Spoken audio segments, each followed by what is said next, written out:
Magluluto ako ngayon ng garlic with oil. I-stock po namin sa ref namin. Mas gusto kasi nila yung ready ng panggisa. So, ang dami ko nang nagawa. Yan, pinitpit ko na lahat to. Tatanggalin ko yung kanyang balat.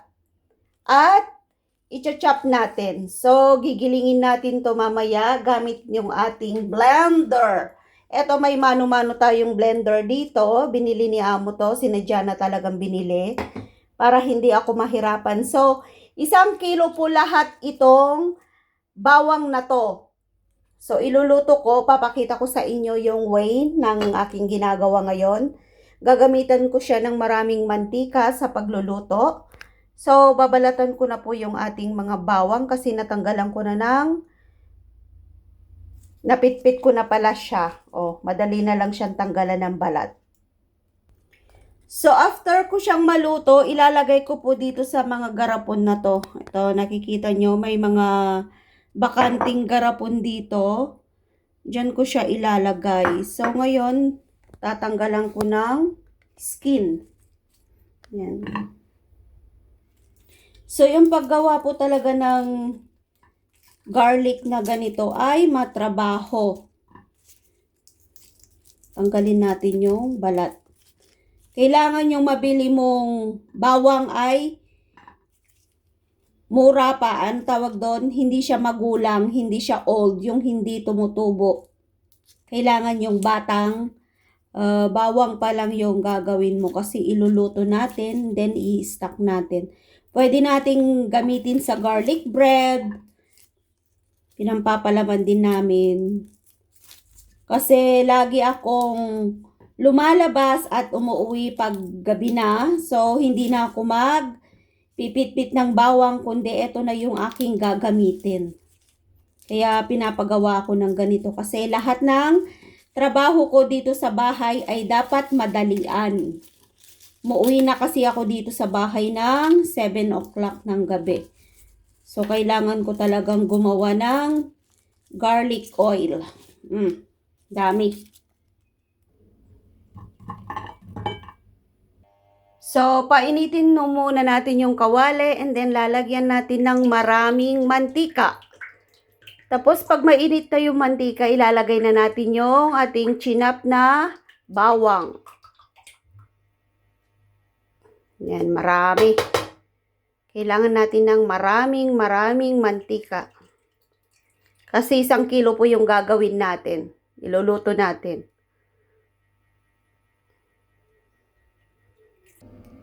So, eto na lahat yung ating nabalatan. I-blender natin dito. So, ilalagay natin dito para ma-blender yung kanyang bawang. So, depende po kung gaano karami yung ilalagay nyo. Yan, okay na siguro to para hindi mahirap. Hindi siya mahirapan. Yan. So, kailangan ilak mo to. Tapos, hilain mo to. Ayaw niya. So, yan, pwede na.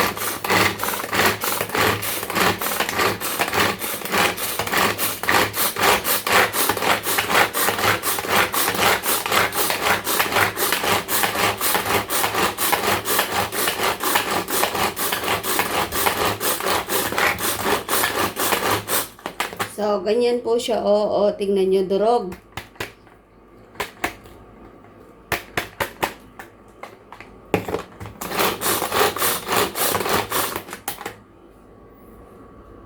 So, lalagay muna natin dito.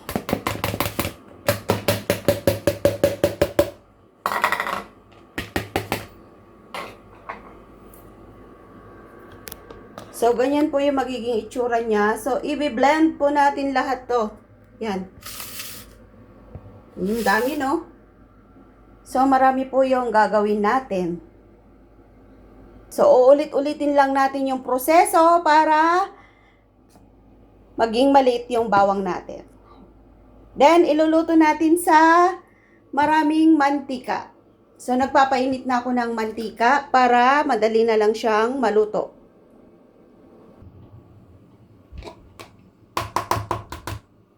Dami. Dami, no?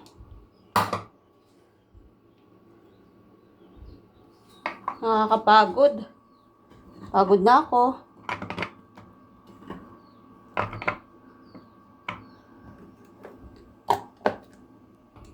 Sa wakas, natapos din natin lahat.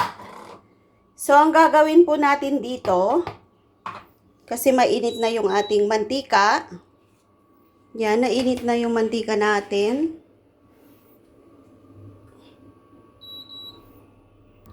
So, kailangan pa initin natin yung mantika natin. Hindi, ilalagay na natin ito.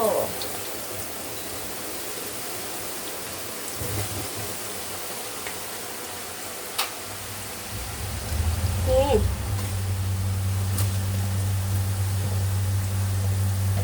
Ay! Takot ako doon na, biglang umusok.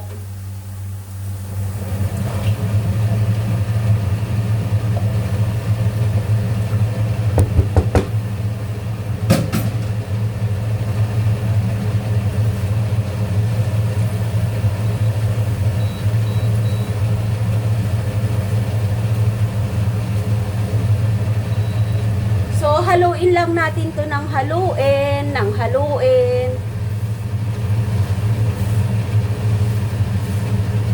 Wag po siyang mag-brown. Yung kulay po niya, wag brown color. So, parang dagdagan ko pa siya ng mantika. Kulang yung mantika na nilagay ko.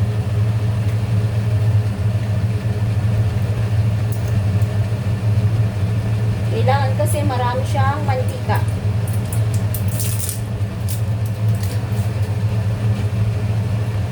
First time ko magluto. Si Lolo kasi ang laging nagluluto nito. Ako lang yung nag-prepare at ako lang yung naghahalo. Yan. Pero siya yung tumitingin kung luto na or hindi pa.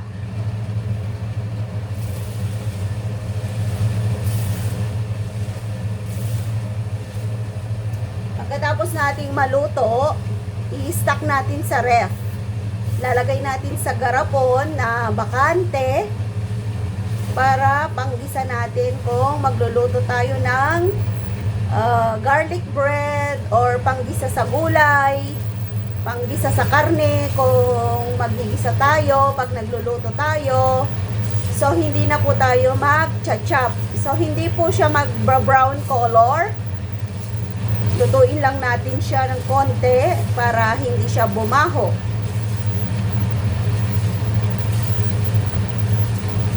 Hinaan ko yung apoy, baka masunog siya. So, ganyan lang kasimple yung pagluto ng maraming bawang pang-stock sa bahay.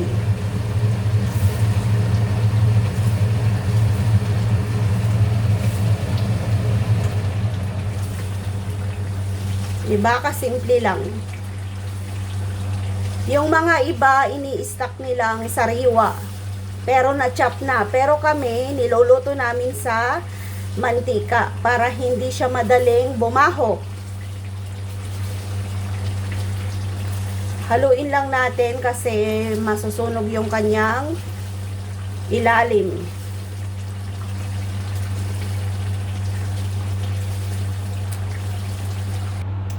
So, eto na po yung luto. Ganyan lang siya ka-brown yung pagkakaluto niya.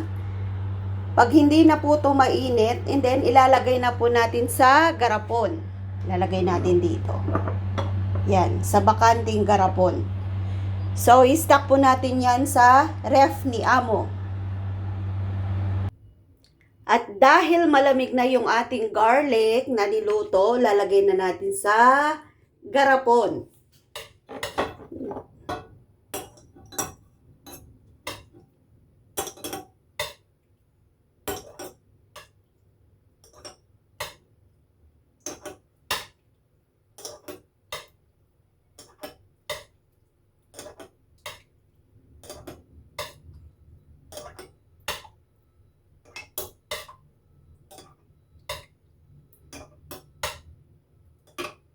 Medyo marami yung nagawa natin ngayon.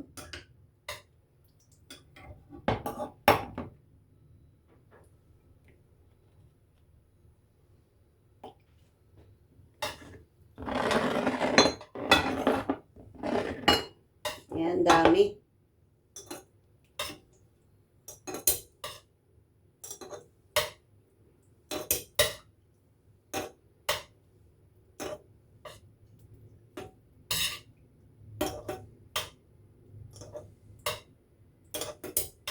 So, masarap po siyang ilagay sa toasted bread. Lalagyan mo lang ng butter, yung bread. Tapos, lalagyan mo siya ng garlic. So yummy na.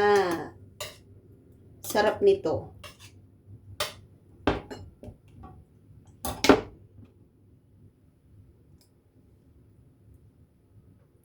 Yan, nilalagyan ko siya ng mantika. So, marami akong nagawa.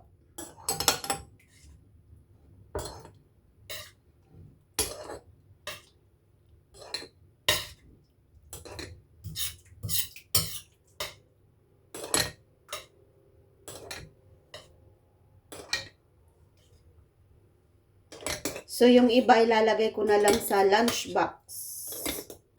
Kasi 3 lang yung garapon namin. So, thank you for watching po. Sana ay natutunan nyo yung ating recipe sa pag-stock ng bawang. Sa atin kasi nilalagay nila is chili garlic. Pero nagiging brown yung ating garlic at saka yung sili. So, yung iba, ilalagay ko siya dito sa baunan.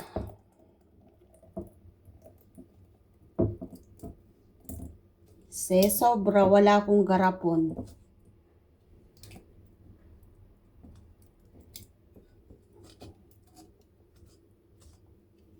So, yan po lahat yung nagawa natin. Dami, no? So, yan po yung nagawa ko lahat sa 1 kilo. Thank you so much for watching my vlog kung paano gumawa ng garlic oil. Oil garlic. Ayan, pang-stock sa ref. Thank you so much! So, kung sobrang busy po kayo, try nyo nang gumawa ng ganito. Stock nyo sa bahay. Dahil para sa mga busy sa araw-araw, yan, may stock na kami. Ibigay ko kay Lola yung isa, sa amin yung 3. So, bye po sa inyong lahat. God bless!